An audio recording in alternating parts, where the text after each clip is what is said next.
Greetings and welcome.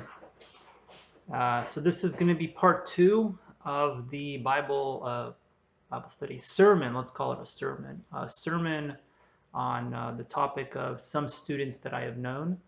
I didn't exactly finish. So I didn't finish my second point last time. I'm going to continue there. I've just got some verses to finish off this topic. So I'm going to read out of Numbers chapter 14. So Numbers chapter 14. Numbers chapter 14, verse 20 to 23.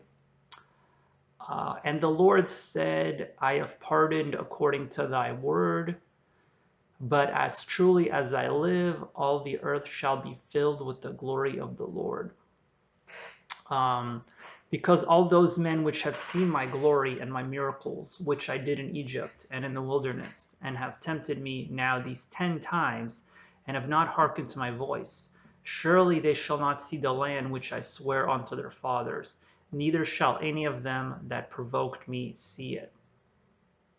So, my second type of student that I was talking about was the irresponsible and bitter student. So when you're a constant complainer, as these people, just to give you some background to the story, there were 12 men, one from each tribe that were sent out to, to survey the land. Like Moses sent out these 12 guys to survey the land. Now, 10 of them started complaining, and let's see, these men have sent my glory. Yeah, so 10 of the men started complaining, and then two of them, Caleb and Joshua, were like, no, we can fight, we can do this, trust the Lord, he knows what he's doing. So we had two that were on the Lord's side, and then you had 10 that were against the Lord. So you had a lot more, there's a lot more negativity, a lot more people that were apprehensive about going into the promised land. There was a lot of distrust. A lot of people didn't trust the Lord. And these people, they weaken the hearts of the people. When you have criticism and when you have someone complaining and criticizing others, it's contagious. So this is what happens. So their fear, it passed on to the people. So the Jews started to fear, and then they just started complaining. And if you remember, like the entire trip, they're complaining. Like as soon as they get out of Egypt, they're already complaining. They're already complaining like Egypt was better. It's just amazing how like bad people's memory can be. It's like God got you out of sin. He gave you a better life, and now you want to go back to that? Like it just doesn't make sense. But that's how people are. They forget, and they start yearning after the old days. It was better. Back in the old days, it was better. It probably wasn't. You just have a bad memory. And so these people, they were criticizing the Lord, and they were complaining, and they were just having a bad attitude. And now here it says these 10 times. That's not a reference to the fact that there were 10 people. It's like literally there were 10 occasions, 10 large occasions where the Jews were complaining. And so the entire time the Lord's like, I'm going to help you out. I'm going to get you out of this, out of Egypt. I'm going to get you into the promised land. It's going to be amazing. And the entire time they're complaining. There's some trials and tribulations. As soon as there's something goes bad, something goes wrong, all of a sudden they're complaining. They're just like always annoyed, always irritated. So when you're always complaining and bitter, and you're not taking responsibility for your actions, then yeah, that's what's going to happen. God's going to punish you. And so God didn't allow these people into the promised land. So if you're going to be responsible and bitter and not take responsibility for your actions and try to do good and do right, then God will punish you and you will lose rewards. You might be saved, but you're going to lose rewards. You are going to lose rewards for that kind of an attitude. You need to trust. If you don't trust the Lord, then things won't go well for you. You're pretty much on your own. You can trust the Lord, or you can do it yourself, and it doesn't work out very well when you try to do it yourself. So you might as well trust the Lord that He knows what He's doing. That's it. That's all you can do, is you can trust the Lord that He knows what He's doing. And so I finished on verse 23 here, but if you read on to verse 24 and further, verse 24 it says, but my servant Caleb, because he had another spirit with him, and hath followed me fully, him will I bring into the land whereinto he went, and his seed shall possess it. So When you do the opposite, when you're not being bitter and irresponsible, and you are serving the Lord and you do right, then God honors that and he blesses that. So Caleb is an example of that. So Caleb and Joshua got blessed. And, as you know, I mean, Joshua, he has an entire book. And, Caleb did rather well too. Also a very blessed man. But the other 10, they're forgotten. They're lost in history. So you can, you can be a great man or woman and serve the Lord and do well, or you leave a good legacy, or you can be forgotten, lost in history for just being a nobody that did nothing for the Lord and just completely forgotten. And now let's see, Numbers 16. I'm going to read another passage, but similar idea here. Also on the whole topic of being an irresponsible and bitter student. Numbers 16, verse 12 through 14. So Numbers chapter 16, verses 12 through 14. And Moses sent to call Dathan and Abiram, the sons of Eliab, which said, "We will not come up. Is it a small thing that thou hast brought us out of a land that floweth with milk and honey? To kill us in the wilderness, except thou makest thyself altogether a prince over us. Moreover, thou hast not brought us into a land that floweth with milk and honey, or given us inheritance of fields and vineyards. Wilt thou put out the eyes of these men? We will not come up." So to give some background to this story, there were some men that were criticizing Moses, and they're saying like, "We're going back to Egypt. Like, you're whatever you're doing, it's not working. You're gonna kill us out here in the wilderness. Your God is he's just useless. He's not doing anything. He's not helping us out. Like, we want to go back. Like Egypt was amazing. Egypt was a land of milk and honey. It was awesome. We had it great there, and obviously that was a lie. It was a complete lie. They'd already forgotten. How much time even passed? A few months, a few weeks. Hardly any time has passed at all, and they've already forgotten how awful it was in Egypt. They forgot that God got them out of there, out of that awful place. They were slaves, and they're calling that the land of milk and honey. But that's people, they're whacked out. Their brains get warped.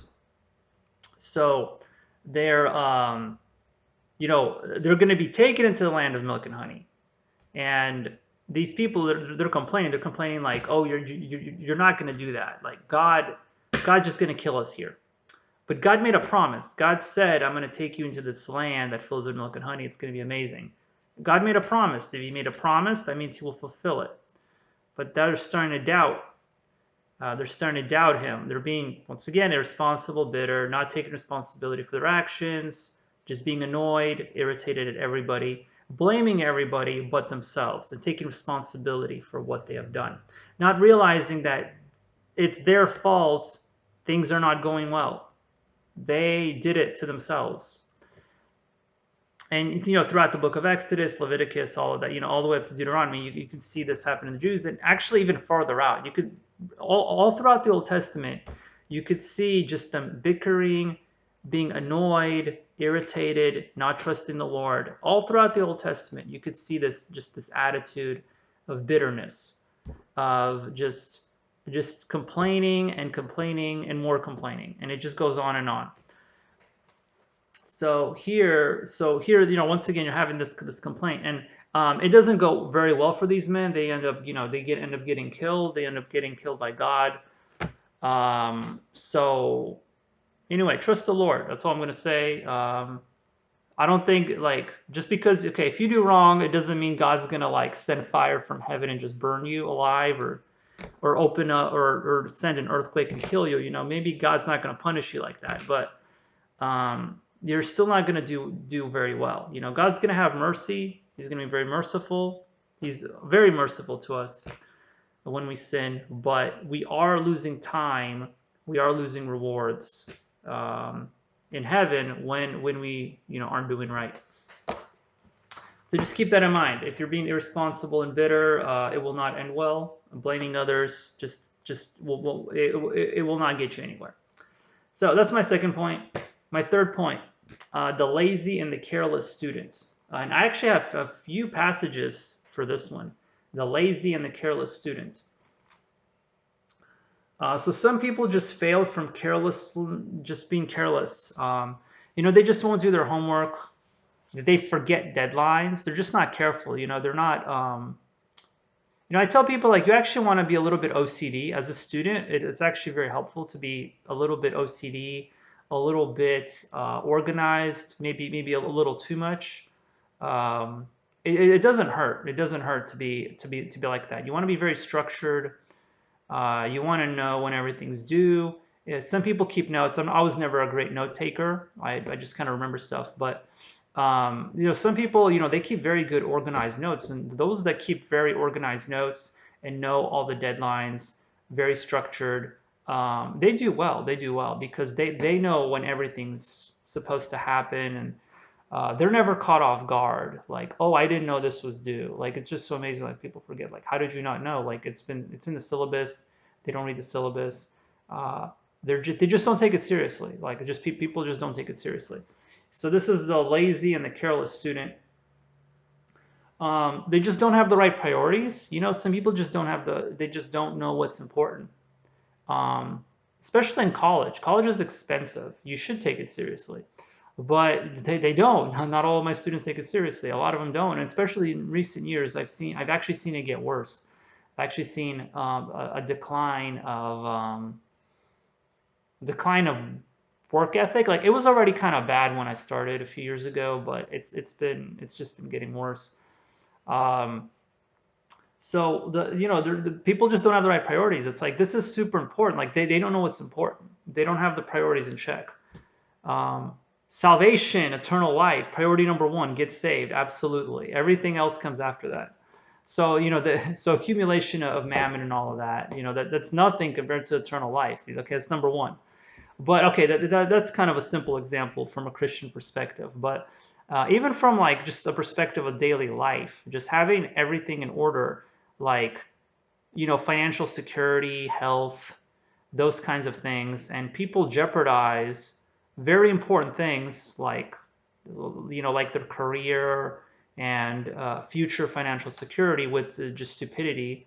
Well, getting drunk on Fridays and Saturdays, and just doing stupid things, wasting money on the dumb things they don't need, and not studying for exams when they should be, failing their classes, losing a bunch of money. Um, some people just don't have the right priorities in check. They can't analyze in their mind what is truly important. I'm a strong believer in the 80-20 rule, the Pareto rule, where you get 80% of the effect from 20% of the effort. So I'm always a fan of working smarter, not harder. And that's not always a good thing, because people, I tend to take shortcuts, and God doesn't always want you to take shortcuts, but my natural inclination is try to find a shortcut, make things easier. And so I was talking, yeah. So these students, like, they just don't prioritize things right. Like, they put in a whole bunch of effort into something that's not important, and then they don't put enough effort into something that is important. So you want to understand that. You want wisdom. Like, I'd honestly pray about this. Like, God, give me wisdom to be efficient with my time and my energy and my resources, because um, sometimes people are well-meaning, but they just don't know how to properly live life. They just don't know. They just don't have the wisdom to make the right decisions and to prioritize things. And some of it is just being lazy and careless. Some of it is just a lack of life experience. And you do need God to send you wisdom, because we don't know everything, and we need help. So this is something to pray about. And so, yeah, they don't have wisdom. They just do destructive things, like harmful things. Instead of things that are going to help their life, they do things that bring them down. Just plenty, just I would call it like just self-destruction. They engage in destructive behaviors that hurt themselves. Um, and they don't ask for help. That's the thing. Sometimes you need to ask for help. You can't do everything on your own. They don't ask for help. They don't send, like I'm as a teacher, they don't send me emails saying like, hey, I have trouble. Normally, these kinds of people, they just vanish. They might show up for exams, and then there's like 1 week left of class, and then all of a sudden, or maybe 2 weeks of class, then all of a sudden like, oh, can you please give me extensions on all these assignments, and I'm having trouble in life and all this other stuff. Like I find that out like at the end, like they don't get help quickly. They don't get help when they need it. They wait, and then when it's way too late, then all of a sudden it's like, oh, I need help. And you want to take responsibility. You need to be responsible for your life, and just get help when you need it. And just being lazy and careless, it just does not work in life. You need to be on top of things. You need to be organized. When you're not organized, things will fall apart. That's not just for school, but daily life in general. You got bills, you got lots of things. And some people, at some point, you might even have to write things down because you just have too much going on, and you really do need to be on top of things. So yeah, and it just gets worse. It just gets worse. Like some of these people, like their work ethic is here. At the beginning, you have a lot of energy. You're like, yeah, I can do this, and then it just your attitude, it just falls, and it's so easy to just get lazy and lazier and lazier and lazier. And it's very easy. Like I can do that too. Like I've started so many different hobbies, and then I just quit because it's like, oh, I'm not seeing progress. I'm not like I'm not getting better at this. And it's hard. It's hard to stay committed to things, especially when you don't see progress. But you need to see the end result. You need to have a vision of the future of what you want. And like I said, I did it like for hobbies. I have a hard time staying motivated. Well, that's just a hobby, right? That would be nice. Like you could do something good with it, but that's one thing when it's like a hobby. But what about in life, important things in life that you do need to stay committed to? And if you do quit, you're going to have very disastrous results, like studying for your classes, doing your job, showing up to work on time, stuff like that. You cannot let them slip, or the results, the outcome will be catastrophic. It could potentially be very catastrophic. You could lose everything you have worked for. Everything you have been building up could just vanish because of carelessness and loss. It could just burn away before you know it because you haven't been looking after it. So, and you always reap more than you sow. Like a little bit of laziness, it turns into much worse. Like it's not going to be a little damage. It's going to be a lot of damage. You're going to lose a lot. Like for a little bit of laziness, the after effects will be much worse. A little bit of sin, you will reap pain much greater than that. You always lose more than you think you'll gain. You will not win out. It doesn't work like that in life. You just do not win out. When you're being lazy and careless, um, it will not be worth it. You will realize it's not worth it. Finally, well, actually, another thing that just kind of amazes me is, I guess, a lack of fear. There is a strong lack of fear in people. It's like, don't you realize you're going to fail this class? Like, what's going to happen? People don't correctly understand the consequences of their bad decisions. Like they don't understand what's going to happen to them. It's like a lack of fear. Sometimes I think it's stupidity. They don't realize what they're doing. Like people don't realize that this thing I'm doing is very damaging and hurtful to me. But other times, it's just it's like just a lack of fear. And I'm understanding like don't you realize this is very bad. What you're doing is very bad. It's going to hurt you. Very damaging. It's not worth it. Like you need to take this seriously. But no lack of fear. That's how people start becoming alcoholics and druggies and smoke and all sorts of other stuff. There is no lack of fear, and fear is a good motive. Fear is a good motive. Fear can motivate you to make the right decisions. Like, oh, I can't let this happen. Like I need to be at work. I need to do my homework. If I don't do the assignment, I'm going to get an F. That's bad. That's going to hurt my grade. Like you can't let those things cripple you so much that you can't function and focus. But a little bit of fear is healthy, very healthy. It keeps you away from doing stupid things. It keeps you away from getting on motorcycles and just doing dumb things in general that are gonna, either hurt you financially in a lot of ways, or your health, or will kill you, or something really bad. A small amount of fear is very helpful. Is very healthy. And so let's see. Yeah, so yeah, let me read a few verses. I just went off of like my thoughts, but I've got a few verses to go along with this point. They're all out of Proverbs. They're all out of Proverbs. So I have a few verses from Proverbs here. So Proverbs chapter 19, verse 23. So Proverbs chapter 19, verse 23.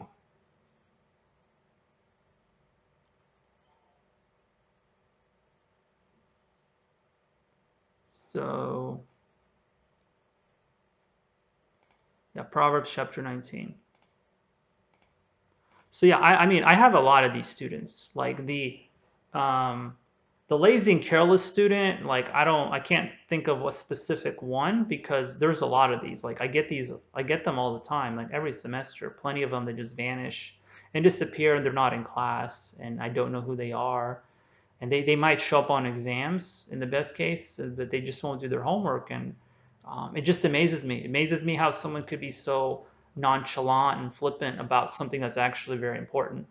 It just shows the priorities they're just not there. And this is at a university where people are paying a lot of money, so you're just burning money.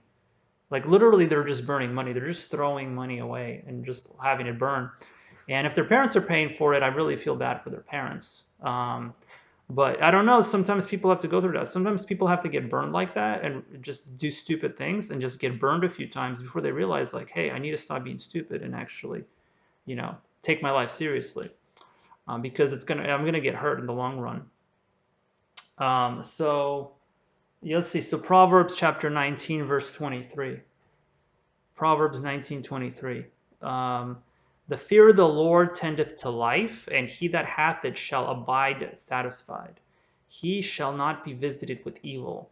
A slothful man hideth his hand in his bosom, and will not so much as bring it to his mouth again. So yeah, I think this perfectly illustrates what I was just talking about. These verses, yeah, Proverbs has a lot of great verses, just very, very, very straight to the point, very easy to understand. But yeah, the fear of the Lord tendeth to life. So you need to have fear. A healthy amount of fear of the Lord, reverence of the Lord, will keep you away from doing stupid things. And just, you will make better decisions in life if you have some wisdom. And he that hath it shall abide satisfied, and he shall not be visited with evil. So yeah, stay close to the Lord. Let's see. Slothful man bring hideth his hand in the bosom, will not so much bring his mouth again. So I just like that illustration. It's like you're too lazy to eat. He's just like, oh, I don't feel like eating.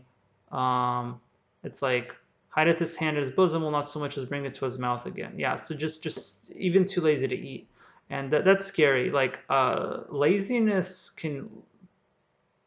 knows no bounds. It just gets worse. Like you just start making compromises in life, and your discipline slips, and you can get to really awful conditions where you can't even do basic things.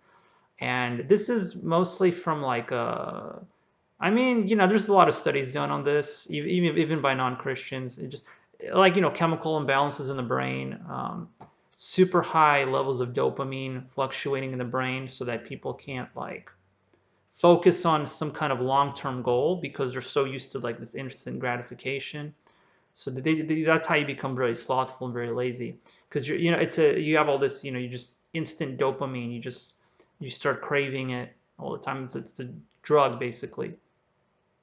So instead of having these long-term goals and being able to focus on long-term goals and things that don't immediately bring gratification, people focus on these like quick things.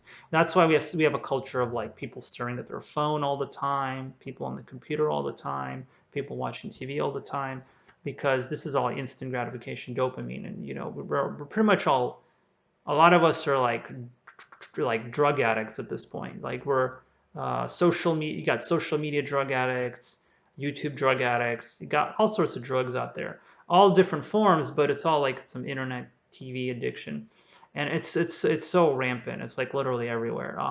And to be free from that, it's very difficult. In our day and age, to be free from that and not to get your mind all screwed up like that. So anyway, yeah, there's that. Let's read 21:25. So Proverbs chapter 21, verse 25. So I have a few of these passages, but they all pretty much say the same thing. Proverbs chapter 21, verse 25. Let's see. Yeah, 21:25. Is that what I wanted to read? Yeah. Proverbs chapter 1, verse 25. The desire of the slothful killeth him, for his for his hands refuseth to labor. That is quite intense. Um, like yeah, that's pretty intense. So yeah, literally that's what happens. That's how you end up homeless.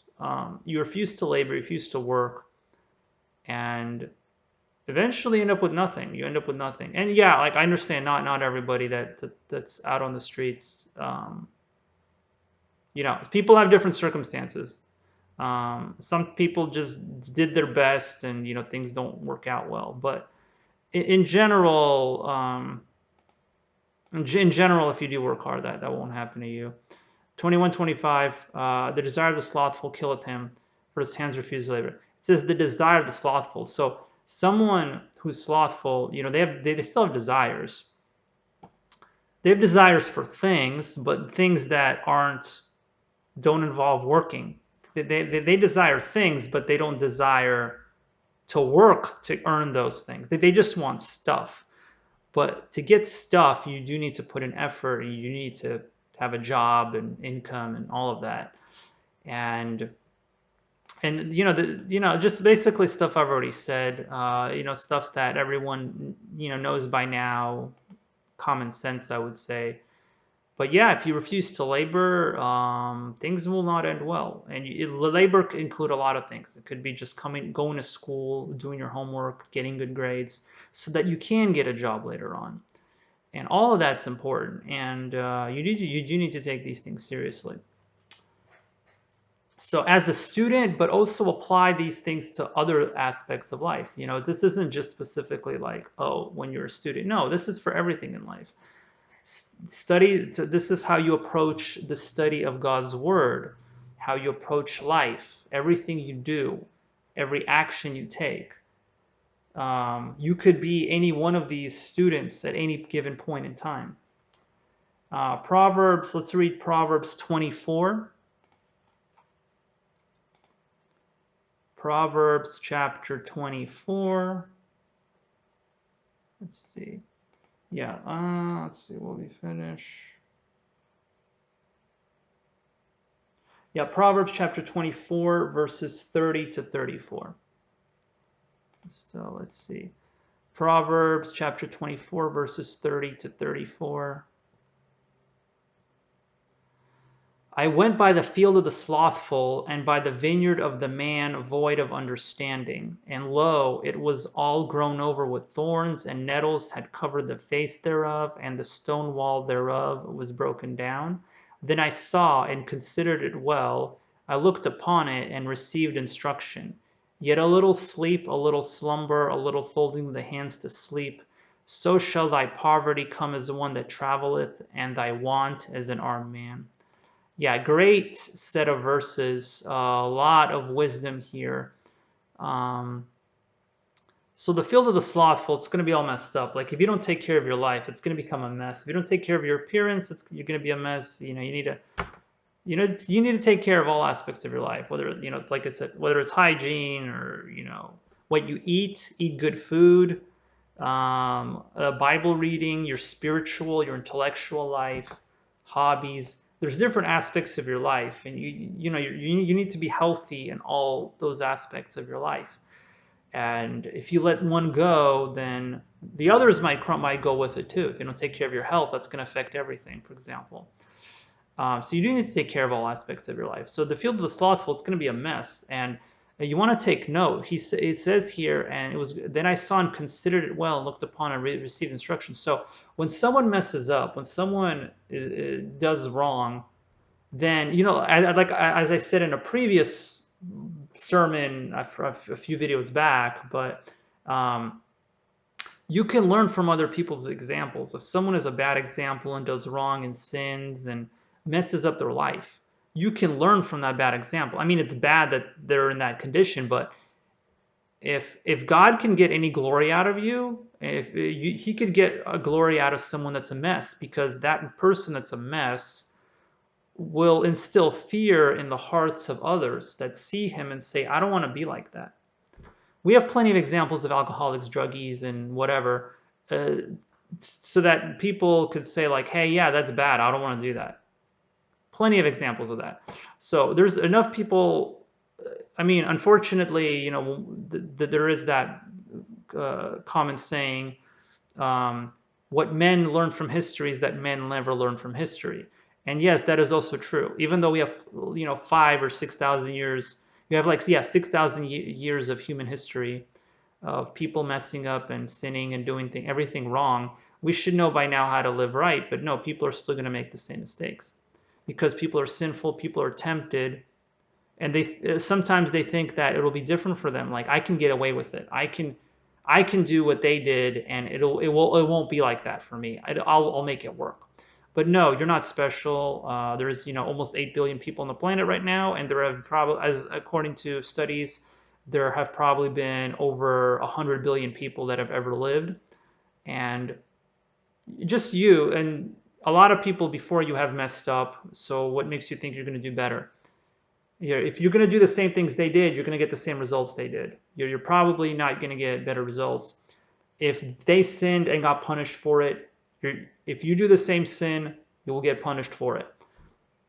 You're not special. You're not going to stand out. So consider it. Have fear. When you see, you can learn from people's mistakes. It's better that you learn from other people's mistakes than from your own, but you might have to make your own as well. But it is better. You can avoid a lot of pain and suffering if you learn from other people's mistakes, and then, think about it. You gain wisdom and make the right decisions in life. So yeah, anyway, little sleep, little slumber, little folding of the hands to sleep, so shall thy poverty come as one that traveleth, and thy want as an armed man. To sleep, so shall thy poverty come to one as trouble. Yeah, so a little sleep, a little slumber. If you get lazy, everything's just gonna fall apart, like I've mentioned already.